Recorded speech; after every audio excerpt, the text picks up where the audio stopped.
Hello everyone. Today we are going to explore other security concepts beyond the CIA Triad. So in the last video we checked about confidentiality, integrity and availability. While the CIA Triad forms the foundation of cybersecurity, there are other crucial security principles that help protect systems and data. We will discuss AAA or AAA services, which means authentication, authorization and accounting, non-repudiation, and protection mechanisms that ensure stronger security and accountability. By the end of this session, you will understand how these concepts play a key role in strengthening cybersecurity defenses. So let's get started. So when we think of security, the first thing that comes to mind is often the CIA Triad. However, security is much more than confidentiality, integrity, and availability.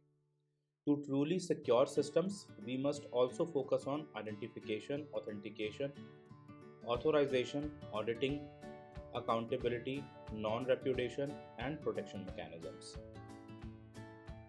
Today, we will break these down in detail and see how they contribute to a comprehensive cybersecurity strategy that goes beyond just keeping data safe. Let's start with AAA services. So AAA services stand for authentication, authorization and accounting, but it consists of 5 key elements. When a user claims their identity, such as by entering a username, that is called identification. Authentication is verifying that the user is who they claim to be, and authorization is granting or denying access to resources to authenticated users. So if you see, this thing is going in a linear form. Identify yourself, then your identification will be authenticated, and as per your authentication, if it is successful, your rights will be determined and you will authorize to access the data you have been given rights to. Then auditing comes, where we monitor activities and keep logs, and then comes accounting for reviewing logs to ensure compliance. So these two are also linear. So these 5 elements work together to control who can access what, track their action and ensure accountability. Without proper AAA services, unauthorized users could easily gain access to sensitive data. Let's take a closer look at each element, starting with identification. So as I said before, identification is the first step in access control. This is when a user claims their identity, for example, entering a username, scanning a smart card, or using biometric recognition like a fingerprint.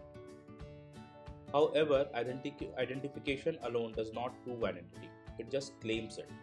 That's where authentication comes in, which is the process of verifying that the claim is legitimate. So let's move on to authentication. Authentication is the process of verifying the identity of a user.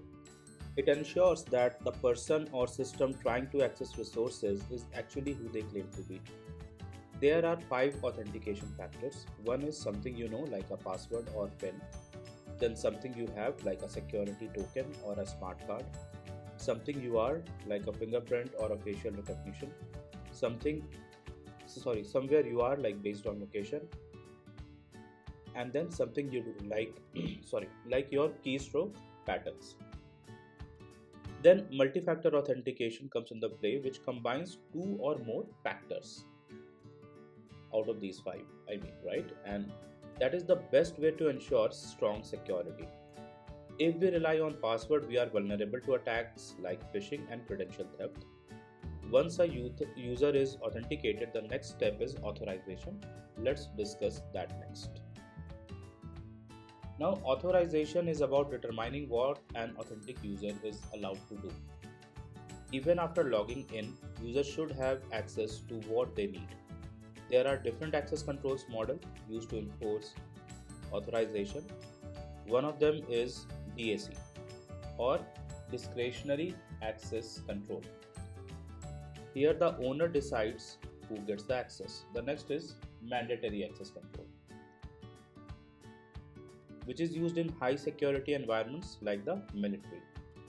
And the another one is role based access control, or RBAC, where users are given permissions based on their job roles. For example, an employee in finance should not have access to HR data. By enforcing proper authorization, we reduce the risk of data breaches. And next, let's talk about audit and accountability. So, auditing and accountability ensures that all user actions are tracked and recorded. This is important for security investigation, compliance, and forensic analysis after a cyber incident. Auditing helps detect unauthorized access, suspicious activities, and security policy violations. For example, if an employee downloads sensitive data at midnight, an audit log can capture it, allowing security team to investigate. Without proper auditing, it would be difficult to know who did what. Now let's discuss non-repudiation, which ensures users cannot deny their actions. Now, non-repudiation ensures that a user or a person cannot deny performing an action after it has been recorded. And this is achieved through three different methods: digital signatures, transaction logs, and cryptographic techniques. So, in digital signatures, we verify the sender of a message. In cryptographic technique, we ensure data security, and transaction log records user actions. For example, when someone signs a digital contract, their signature proves that they agreed to it, preventing them from claiming otherwise later. Non-repudiation is critical in legal and financial transactions. Now let's look at key protection mechanism that strengthen security. So security must go beyond access control. It also requires protection mechanism to safeguard data and system. Some of the key technique includes layering, which is called defense in depth also, multiple security layers for better protection. Then abstraction, restricting access to only what's needed. Then data hiding, concealing sensitive data from unauthorized users. And then encryption, securing data with cryptographic techniques. And using these techniques together ensure security against cyber threats. Now let's focus on layering let's focus on layering, which is also known as defense in depth. So layering means applying multiple security controls in series so that if one fails, other remains effective. For example, a security system may include firewall to block unauthorized access, intrusion detection systems or IDS to detect and alert on threats, multi-factor authentication MFA to prevent unauthorized logins. A single security measure is not enough. A layered security approach ensures a redundant protection, making it harder for attackers to succeed. Now, for security to be effective, it must be legally defensible, meaning that it holds up in court in case of a security breach. And to achieve this, organization must implement strong authentication methods like MFA, enforce role-based access controls, maintain audit logs that cannot be tampered with, ensure compliance with security laws and regulations. By doing this, business can prove accountability and defend against legal action in case of a breach. So, in summary, cybersecurity goes beyond the CIA Triad. We need to implement AAA services, non-repudiation, and protection mechanisms to build a strong security framework. By combining these concepts, organizations can ensure accountability, legal compliance, and better protection against threat. So thank you so much for watching this video. We will cover the next topic of this domain in our next video.